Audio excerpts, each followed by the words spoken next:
Okay, so we just ran through all these web challenges, forensics, RunnerNet, and then we have some other challenges to go through. One thing that always trips people up are the OSINT challenges, so I'm going to start a new page here, and this is going to be for OSINT. We're going to start out with thanks, Ray.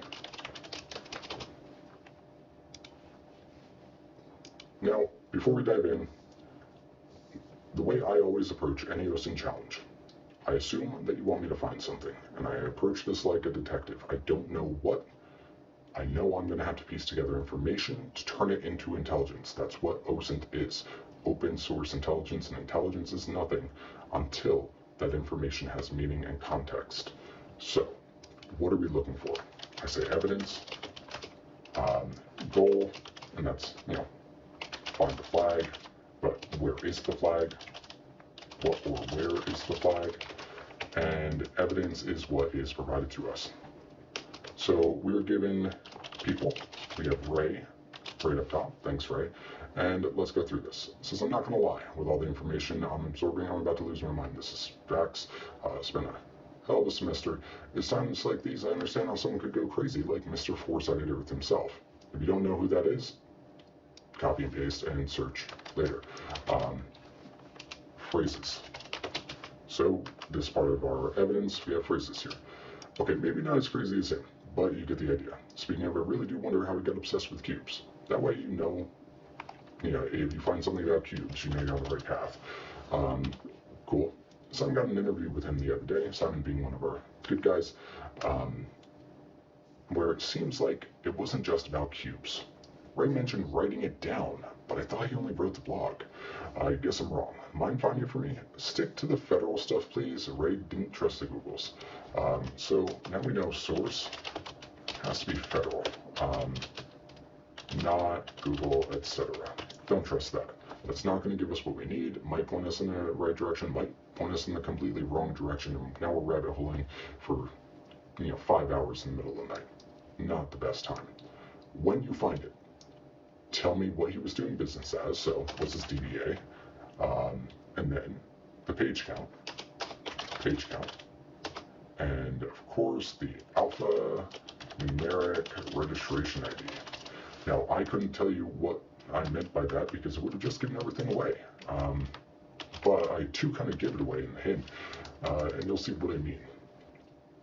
Now, DBA, when you file for this type of thing that we're trying to get you to find, you might not always use your real name. You might use a pseudonym or a business name, and that's what he did. Page count, obviously, we're looking for a book. So, book, magazine, something. It's a writing. And I assume, and maybe falsely, and again, you can always revise these things, what I'm looking for will have all of this. Let's look at the hint. I'd say more, but I'm not sure it's fair use to say what I want to say here. Now, if you've never heard this before, a phrase like this, then you might want to start there. I know that this phrase jumps out as weird to use. So I'm going to start here. I'm going to say, what is fair use? Well, what do you mean by that? Okay, copywritten work. Great. So what gets copyrighted? Books, writings, things like that. And of course, there's a federal site for this. There's fair use, the doctrine of law that permits limited use of copyrighted material. Great. So fair use seems to imply a copyright. So we can do that. I'm going to say copyright. And let's assume that you don't know who Ray is. Even though we've used him in past CTFs, you don't have to know who he is. You just need to do this. And I'm also going to come back. I'm going to have that open a tab. We do have a WAV file. I'm not going to make you all listen to that. It is something that I chopped up from an audio interview I found on YouTube. Great. Spliced it, cut it, and mangled that into this wonderful little WAV that you can listen to, which does, by the way, fall under fair use because it's for educational purposes, and the modification completely changed what it was originally about. So, moving on, we have four-sided Earth. Cool. Trying to close that tab. If you don't know who Ray is, you know to look at least for four-sided Earth. It's a weird phrase. What do you mean four-sided Earth? We have the four corners of the world, and this could point you into, some weird Wikipedia dive. Okay.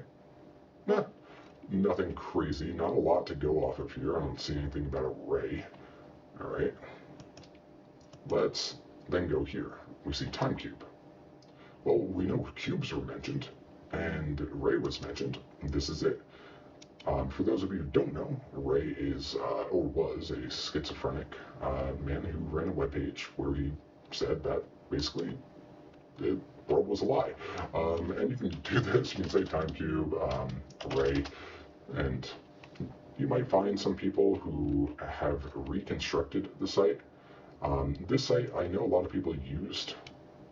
I wouldn't have trusted it, but the time cube was created by this guy, right? Old man, very, very crazy. But we can tell right away this is not, and I repeat, not a valid site to go off of.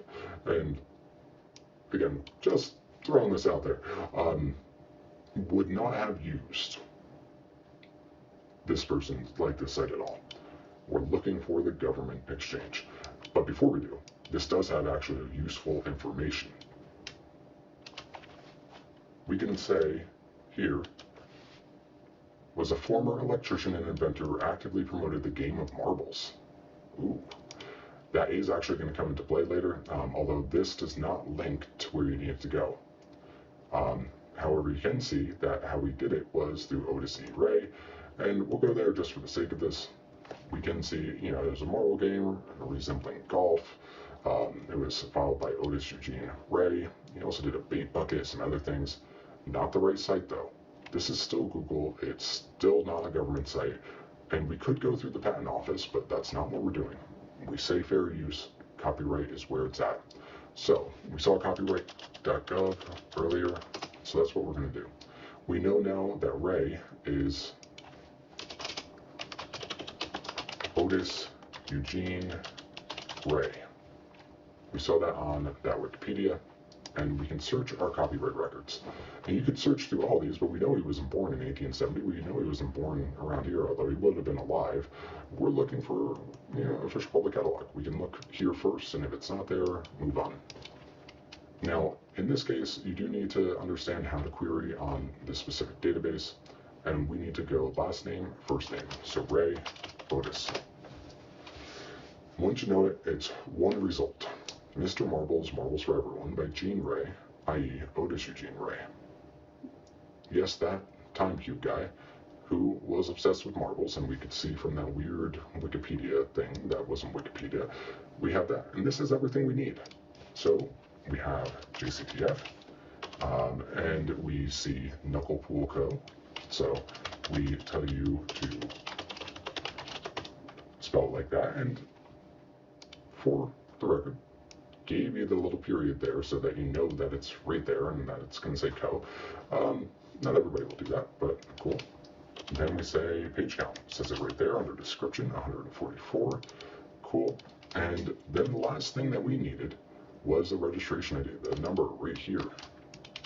And that's it. It was a copyright. If you weren't familiar with what a copyright was, again, a little bit of Googling, paying attention to the wording used on an OSINT challenge is very important. OSINT challenges should be intentional with how they word things. They should be deliberate. And as you can see, I'm leading you down a path where there is one possible answer. At most, you'll have 2 or 3, but there's one possible answer to go through, and that is that. Thanks, Ray. Knuckle Pool Co. 144 TX, that string of numbers.